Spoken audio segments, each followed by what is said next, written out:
En este episodio prosigue la exploración lunar con otras misiones del proyecto Apolo. La tragedia que rozó el Apolo 13 y la aventura de la primera estación espacial americana, el Skylab. Las estaciones rusas Salyut y Mir. Y los extraordinarios récords de permanencia de los cosmonautas rusos. Los éxitos del transbordador espacial, la tragedia del Challenger y una rápida visión de los proyectos para el futuro. Este episodio está dedicado a las grandes hazañas estadounidenses y rusas que han marcado la extraordinaria era de los vuelos espaciales después de la conquista de la Luna. Naturalmente, la conquista de la Luna nos involucró a todos emocionalmente. Fue el auténtico primer paso del hombre fuera del planeta. Pero desde el punto de vista tecnológico, el desarrollo experimentado en los años siguientes ha supuesto una fase mucho más refinada. No solo hemos regresado a la Luna llevando incluso una especie de automóvil, sino que se han construido las primeras estaciones orbitales y también vehículos espaciales capaces de regresar a la Tierra como los aviones para poder ser reutilizados después. Ir al espacio, ya se sabe, es costoso y en consecuencia era necesario tener buenos motivos para hacerlo. Por desgracia, el conocimiento, la exploración y el interés científico no eran y no son buenos motivos suficientes. Hacía falta algo más. Y había un par de buenas razones. La primera estaba constituida en aquella época por las ventajas económicas de las observaciones desde el espacio, cosa cierta por otra parte también hoy, o sea, su utilidad para la agricultura, la investigación minera, la oceanografía, la meteorología. La segunda, igualmente importante, era el dominio de las tecnologías espaciales en una época en la que las dos superpotencias se enfrentaban con satélites espía y, sobre todo, con el desarrollo de los misiles. Por consiguiente, recobremos el hilo de la narración después de la conquista de la Luna por el Apolo 11 y veamos cómo fue complementado aquel grandioso programa con los vuelos posteriores, empezando por el Apolo 12. El 14 de noviembre de 1969, el tiempo es pésimo en Cabo Cañaveral, pero el lanzamiento del Apolo 12 tiene lugar igualmente. Es la segunda misión destinada a la exploración de la Luna. Pocos segundos después del lanzamiento, un rayo alcanza el cohete. Se viven momentos de inquietud, pero todo sale bien. Pese al comienzo tormentoso, el Apolo 12 se revela como una de las misiones más tranquilas y fructíferas. Se repiten las maniobras en órbita lunar. El módulo lunar es desacoplado y después acoplado al módulo de mando. Dos astronautas, Charles Conrad y Alan Bean, se trasladan a él. Empieza el segundo alunizaje del proyecto Apolo. El módulo se posa en el suelo lunar con una maniobra perfecta a pocos metros del punto previamente establecido en el Océano de las Tormentas, cerca de una sonda automática lanzada 2 años antes, la Surveyor 3.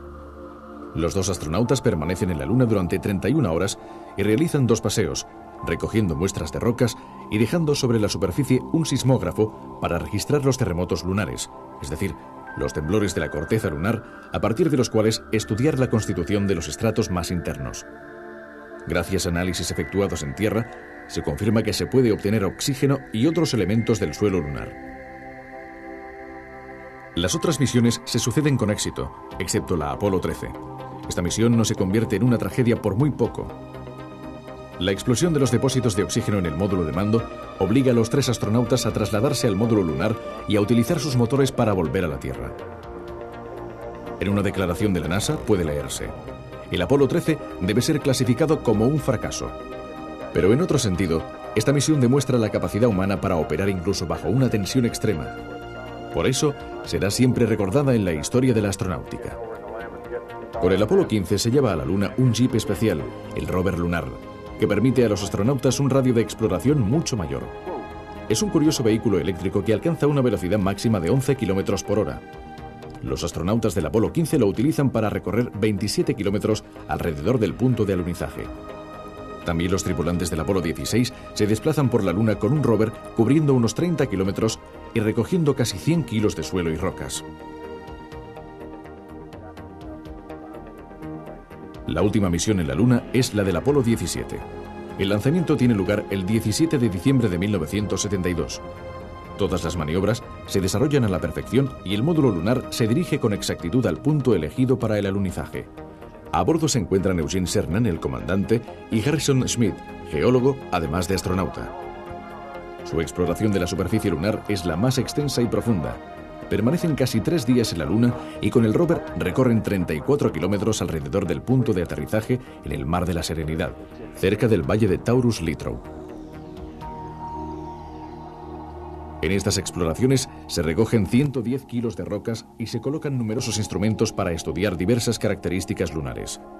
Debido a la escasa fuerza de gravedad lunar, 1/6 de la terrestre, el hombre debe rehabituarse a andar, pero una vez acostumbrado puede valerse de esta característica para trasladarse rápidamente a grandes saltos.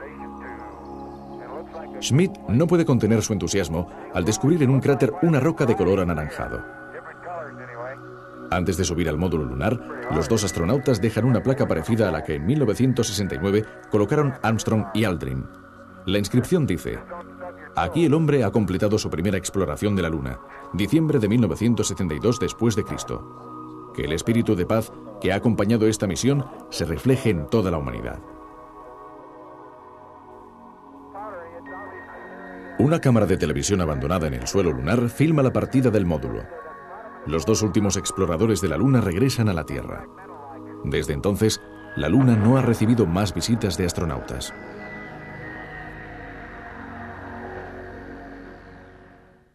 Bueno, son imágenes que todavía hoy nos dejan maravillados, sobre todo si pensamos que estos progresos se realizaron en muy poco tiempo. Mi madre, que ha asistido gracias a la televisión a las misiones lunares, me decía que cuando era pequeña había visto pegados en las paredes carteles que invitaban a la población a asistir a los primeros intentos de los pioneros de la aviación, y los titulares de los carteles decían: ¿conseguirán volar? Bien, pues durante el transcurso de su vida, las personas de su generación han visto cómo las máquinas voladoras pasaban de las tentativas de planeo al aterrizaje en la Luna. Esta hazaña se narra en un interesante museo de Washington que nuestros enviados han ido a visitar y que muestra y contrapone la actividad de los hermanos Wright y la de los astronautas. Veamos. Este es el primer avión que voló. Se trata del famoso avión de los hermanos Wright. Era el año 1903 y se encuentra aquí, en Washington, en el National Air and Space Museum, el Museo del Aire y del Espacio. Y a pocos metros de distancia está el módulo de mando del Apolo 11, con el que el hombre llegó por primera vez a la Luna. Entre estos 2 vehículos parece haber siglos de distancia, y sin embargo, el tiempo que les separa es en realidad brevísimo, apenas 66 años. 66 años para pasar de los aviones con alas de tela y de madera y con mandos manuales a las astronaves conducidas por ordenador. En los años siguientes tuvieron lugar notables avances y se perfeccionaron los motores, la estructura y la capacidad técnica de los aeroplanos que empezaron a utilizarse en la guerra.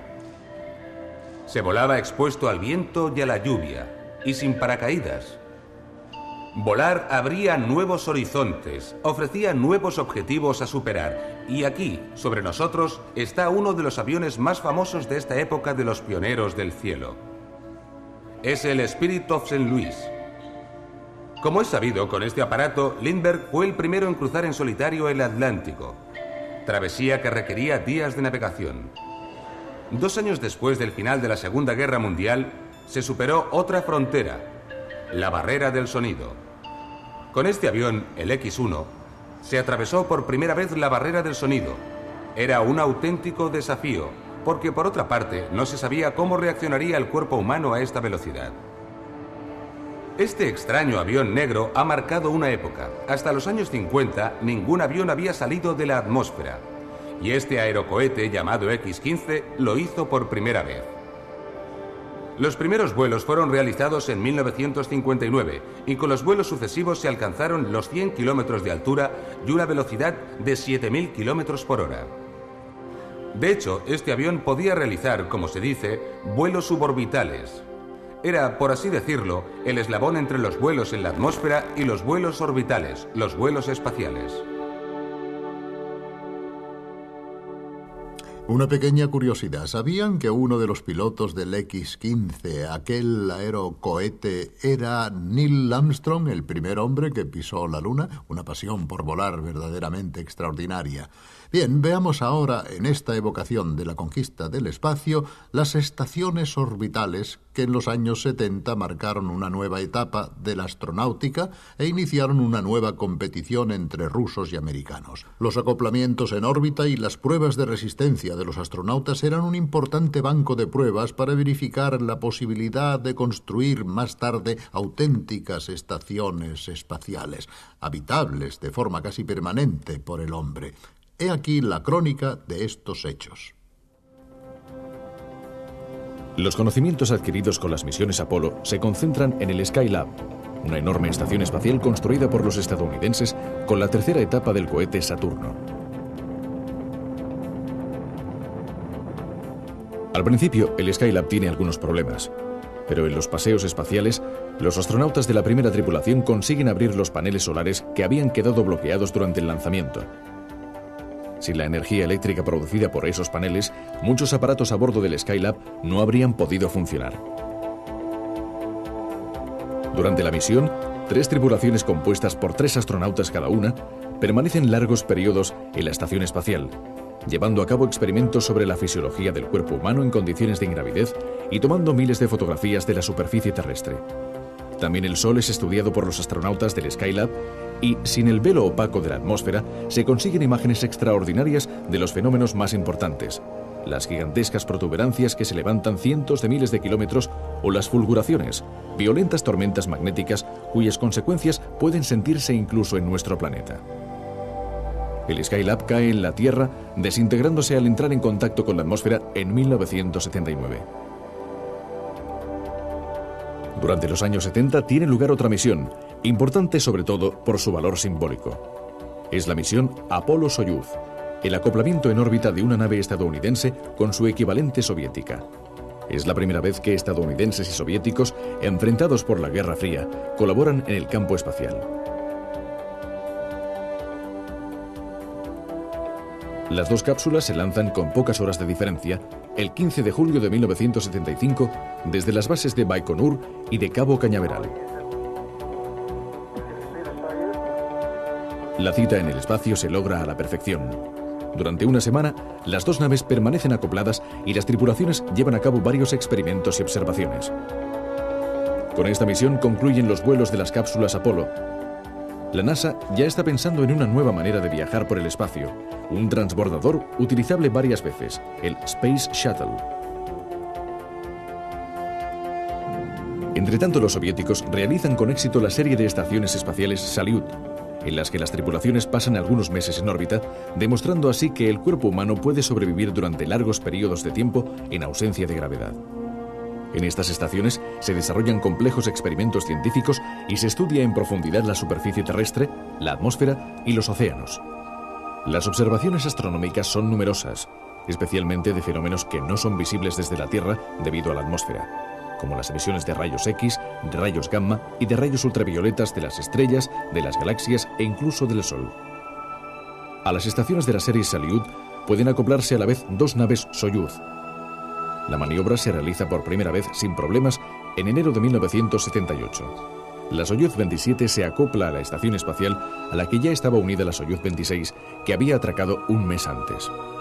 Para abastecer la Salyut, los soviéticos utilizan naves sin tripulación, las Progress, que hacen de enlace entre la Tierra y el espacio, suministrando a las estaciones combustible, oxígeno, víveres, instrumentos científicos y recambios, y también llevando el correo a los cosmonautas. En la estación Salyut 7 se encuentra la segunda cosmonauta soviética, Svetlana Savitskaya. Junto a Savitskaya están otros 4 cosmonautas. Los sistemas de a bordo, proyectados para albergar 5 personas como máximo, son puestos a prueba. A su regreso del espacio, Savitskaya reemprende su actividad como piloto de pruebas.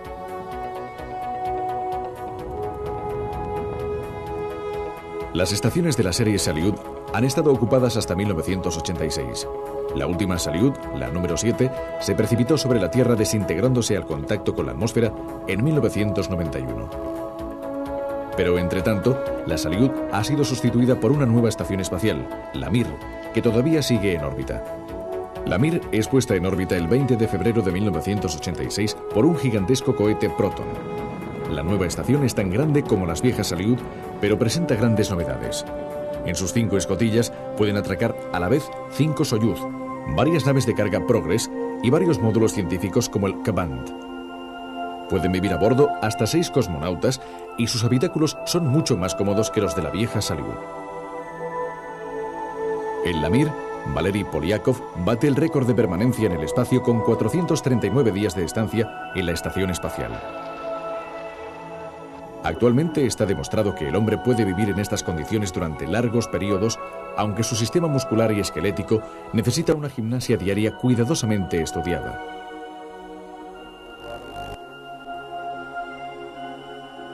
Y es en la Mir donde Sergei Krikalev se queda, por así decirlo, olvidado, cuando a finales de 1991 la Unión Soviética entra en crisis y se fragmenta en repúblicas independientes. Krikalev, que debía regresar a la Tierra en octubre de 1991, conseguirá volver en marzo de 1992, no ya a la Unión Soviética de la que había salido, sino a una nueva nación, Rusia. Bien, pueden pasar cosas así en el espacio, pero hay un aspecto interesante a mencionar en las misiones espaciales soviéticas. Mientras que los astronautas estadounidenses regresaban, como sabemos, con el clásico splashdown en el océano, en las proximidades de una nave de apoyo, los soviéticos, en cambio, caían directamente sobre la dura madre tierra con la ayuda de un paracaídas. Durante muchos años los soviéticos no facilitaron detalles de estas entradas. Ahora, en cambio, sabemos muchas cosas, algunas muy curiosas.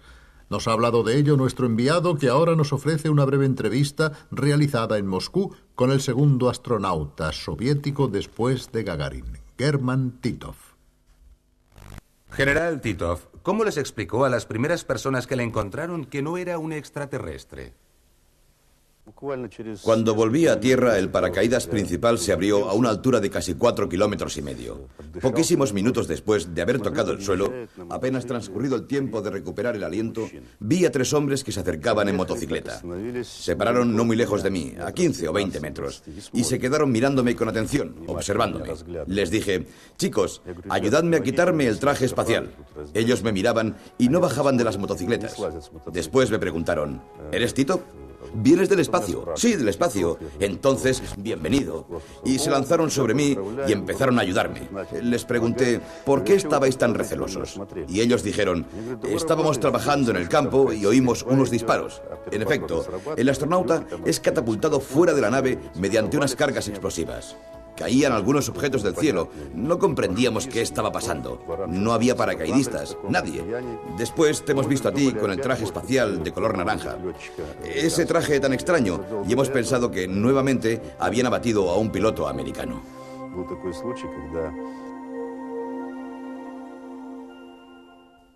Los últimos avances en la conquista del espacio los llevan a cabo los estadounidenses con un vehículo espacial totalmente nuevo, el transbordador espacial.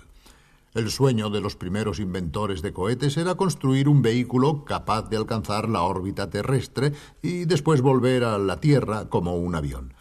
Este sueño se hizo realidad en los años 80, pero ya en 1969 el proyecto estaba en marcha. Bueno, en aquel momento yo me encontraba en Houston y hablando con el jefe del proyecto que después construiría el transbordador, le pregunté si podía reservar plaza en el primer vuelo con periodistas a bordo. Por supuesto, me dijo, usted es el primero de la lista. Por ahora todavía estoy esperando, pero nunca se sabe. Este es el transbordador. Estamos en 1981. Desde hace algún tiempo, la NASA ha concentrado todos sus recursos en el desarrollo de un vehículo cósmico alternativo a los cohetes, el transbordador espacial, una nave utilizable varias veces. Empieza así una nueva era en los vuelos espaciales. El transbordador se eleva como un misil, entra en órbita como una astronave y aterriza como un avión.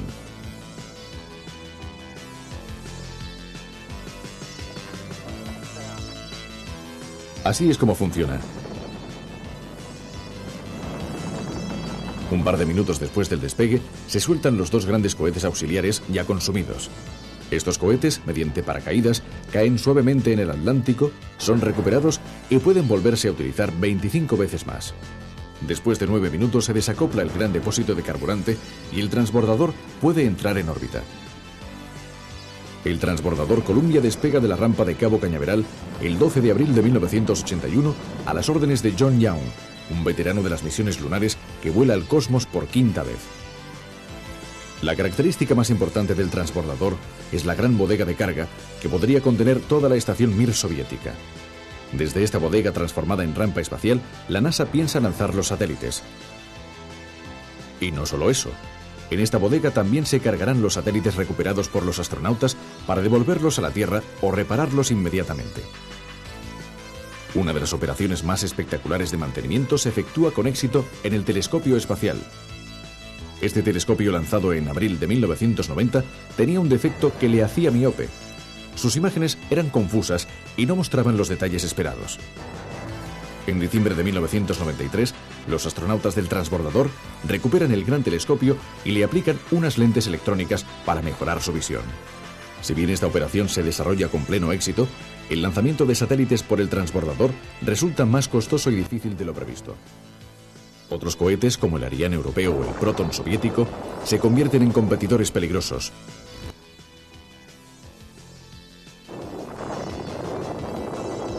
Pero el transbordador tiene otras muchas cosas que ofrecer. Puede albergar hasta 7 personas con posibilidades de trabajar, de realizar experimentos y de vivir con bastante comodidad. En 1983, en el transbordador vuela la primera astronauta americana, Sally Ride. En una misión del año siguiente, entre los 7 componentes de la tripulación se encuentran 2 mujeres, de nuevo Sally Ride y Katherine Sullivan, que se convertirá en la segunda mujer que paseará por el espacio, precedida pocas semanas antes por Svetlana Savitskaya a bordo de la Salyut 7. A mediados de los años 80, el transbordador se considera un éxito, tanto para ser utilizado con fines comerciales como con fines científicos. Pero el 28 de enero de 1986, el programa sufre un golpe imprevisto. La rotura de una guarnición en uno de los 2 cohetes auxiliares provoca una tragedia. El Challenger explota después de 73 segundos de vuelo. Los 7 miembros de la tripulación, entre ellos una maestra que debía dar algunas lecciones desde el cosmos, perecen en el accidente. Los vuelos se suspenden durante más de 2 años.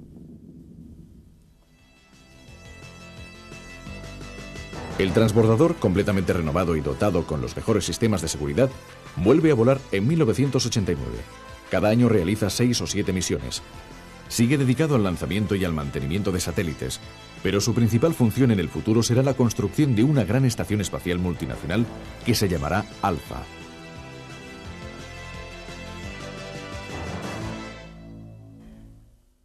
Bueno, ya hemos llegado a nuestros días. ¿Qué nos depara el futuro? ¿Qué grandes proyectos están en estudio? Bien, el más importante es, sin duda, la gran estación espacial.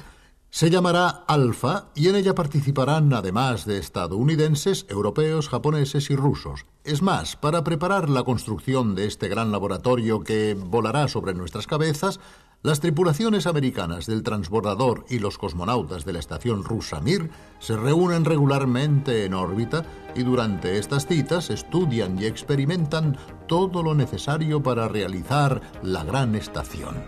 Veamos cómo.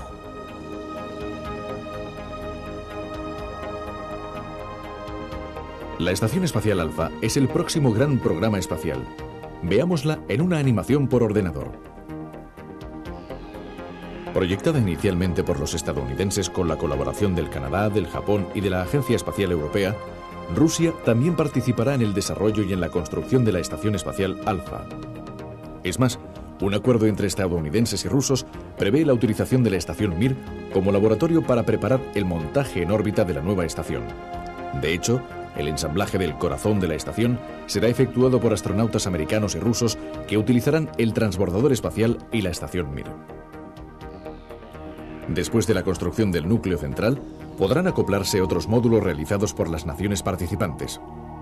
En previsión de este esfuerzo conjunto, en junio de 1995, el transbordador espacial se acopló en órbita a la Estación Mir para efectuar una prueba general y comprobar si las tecnologías estadounidense y rusa eran compatibles. La cita ruso-americana varios años después del famoso encuentro Apolo-Soyuz se desarrolló a la perfección. La próxima etapa será el inicio de la auténtica construcción y tendrá lugar en los primeros años del próximo milenio. La estación espacial será muy versátil y flexible. Son numerosas las funciones que actualmente ya tiene asignadas. Servirá como centro de investigación biomédica para estudiar el comportamiento del hombre en condiciones de ingravidez, permitirá desarrollar nuevas tecnologías que utilicen la microgravedad e incluso podría convertirse en una central eléctrica que transformara la energía solar en microondas y las transmitiera a la Tierra. La Estación Espacial Alpha también funcionará como hace hoy en pequeña escala el transbordador, como taller de reparaciones para satélites averiados y como base de lanzamiento de sondas destinadas a estudiar otros planetas del Sistema Solar. En resumen, se podrán hacer muchas cosas en el espacio. Algunas ya están previstas, otras todavía deben definirse, porque el problema, como siempre, es la financiación. Pero lo que hemos visto en este episodio nos ha permitido comprender que la capacidad inventiva y tecnológica del hombre se abre sobre fronteras siempre nuevas. Me quedó grabada una frase que un día dijo Wernher von Braun, el creador del vuelo a la Luna. Durante mi vida, dijo, he aprendido que la palabra imposible en realidad no existe. Bueno, quizás no sea exactamente así, pero hay algo de verdad en ello si observamos lo que ha sucedido en estos decenios en el espacio, y no solo allí. Hasta pronto, adiós.